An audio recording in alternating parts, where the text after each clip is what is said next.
Пані та панове, Ladies and gentlemen, we're on day 72 of the Russian invasion and year 9 of Russia's war against Ukraine. My name is Andriy Shevchenko. On behalf of the Media Center Ukraine, I welcome all the journalists telling the world about our battle for freedom. With us is Serhii Marchenko, Minister of Finance of Ukraine. Pane Serhii, hello. Hello, Andriy. Could you tell us how is the Minister of Finances of a country at war? How do you balance our state budget?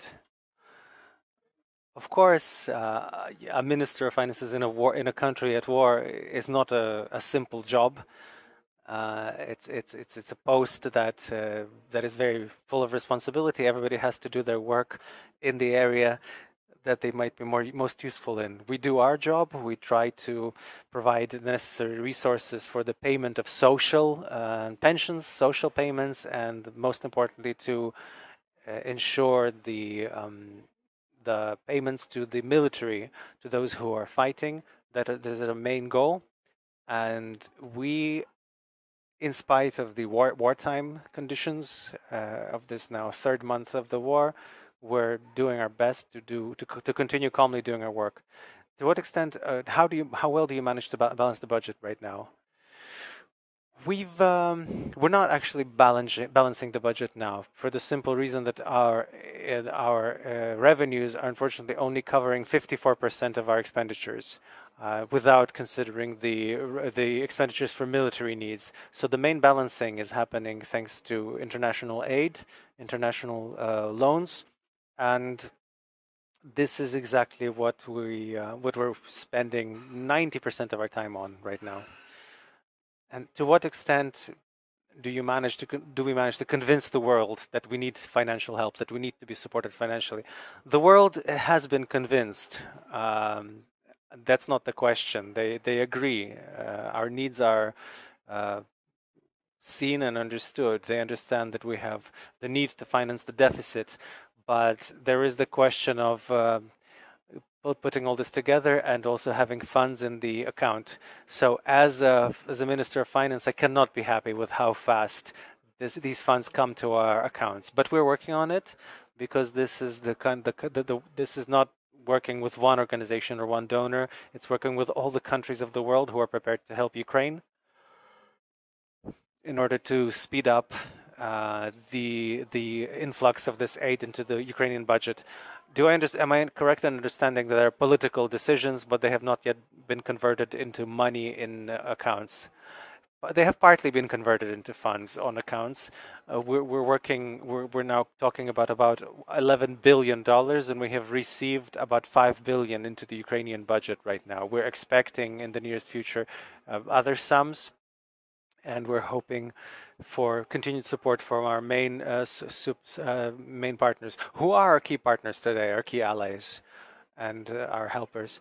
The key partners for us are the United States, Canada, the UK, the Great Britain, and the EU, the European Union, in general, as an institution. Can we talk about war bonds? They were conceived as an instrument of attracting funds here in Ukraine.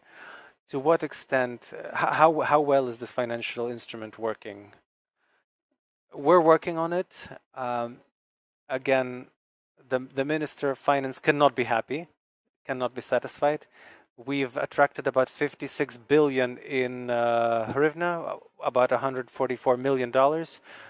But of course, we would like to have more demand for those bonds, particularly from the side of on the part of the Ukrainian citizens and legal entities. So we keep propagating the necessity to support the budget of Ukraine through this tool, and we call, maybe also through your media center, for all of the citizens who care to please buy even one bond. It costs 1,000 hryvnia.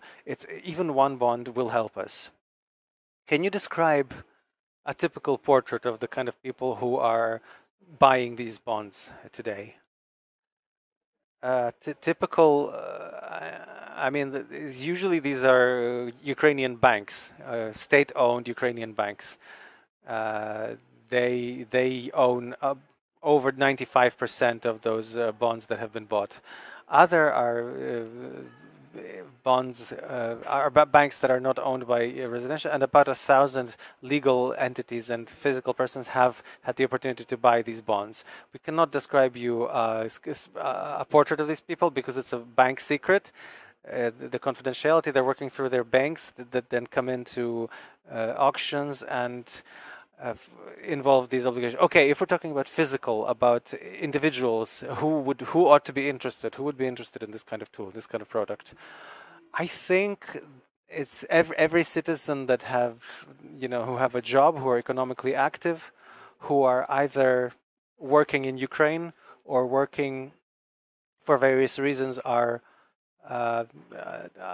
IDPs or perhaps refugees.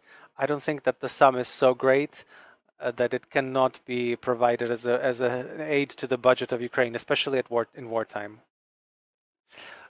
How do you assess, what do you think are the possibilities of attracting funds through the sale of Russian assets? That is a question that we're currently working on. The Office of the President is working. We have a sanction group that also includes representatives of the Finance Ministry. A key goal right now is to freeze assets of the Russian Federation, to arrest them, and then to direct them to the benefit of the state of Ukraine in order for recovery and other goals. Canada and the United States have been the most active in this regard. We're waiting for other countries to get as avidly involved with frozen assets. There is no other way, because I think in any case, sooner or later, this question will be resolved in a way that will later help Ukraine later use these assets towards recovery. I have a final question about the Russian economy. As a Minister of Finance, as a financier, as a professional, as an expert, and based on what you see, what can you say about the conditions of the Russian economy? How hard, how much of a blow has it taken, and how much resilience does it still have?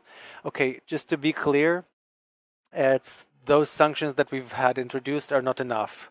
Moreover, there's a high price, the high price for oil and gas and other products that are typical for the Russian export, create conditions where the aggressor has a profit in the budget. They're very comfortable. Decisions have been made that have helped them limit the running of currency within the country. There's currency control. There have been limitations on the trading of valuable obligations and papers, which have stabilized the situation in the country. The most important goal right now is not to stop at the sanctions that have already been introduced, to continue this package of sanctions and to broaden it, broaden the number of banks and companies and citizens that have to do with the Russian government, and of course the complete embargo on the sale, on the acquisition of gas and oil from the Russian Federation.